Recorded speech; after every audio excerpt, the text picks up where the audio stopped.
Of its kind work of art in Philadelphia, a monument dedicated to Harriet Tubman will soon get a permanent home near City Hall. The city says a record number of residents weighed in on this public art display. Leaders ultimately selected a design to honor the abolitionists for generations to come. As NBC10's Deanna Durante tells us, the efforts to create this monument was also a Tubman family affair. Just to see the intricate details in her face, the bravery, the strength, and the resilience that she's going to fight for her life.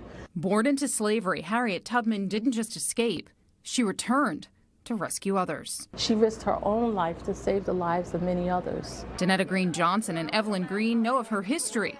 Her story is part of their family history. As descendants of one of the most well-known of all of the Underground Railroad's conductors, during a 10-year span, Harriet Tubman made dozens of trips into the South to free slaves and bring them to the North. A bounty on her reached $40,000, but she was never captured. Harriet Tubman was badass. I mean, truly. At a time when women didn't voice their opinions, voice their views, she was tough. And her story will be one Philadelphians won't be able to miss.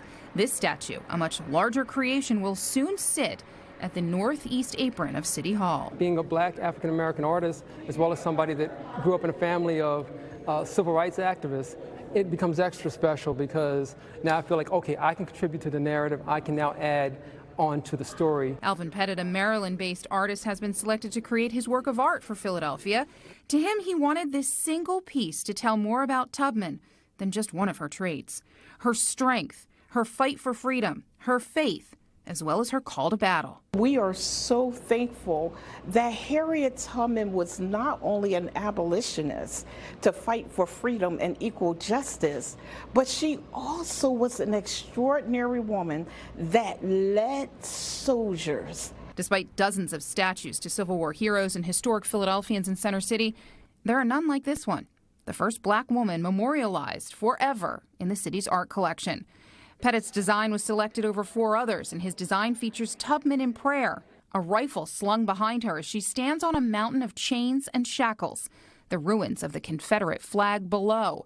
Pettit says his work shows her stomping out oppression. She did use that rifle. I believe that she used it to force and to make the people fearful of do not turn back. You will not create and cause me to get caught and many others behind me to get caught. We're going forward. We're going to freedom.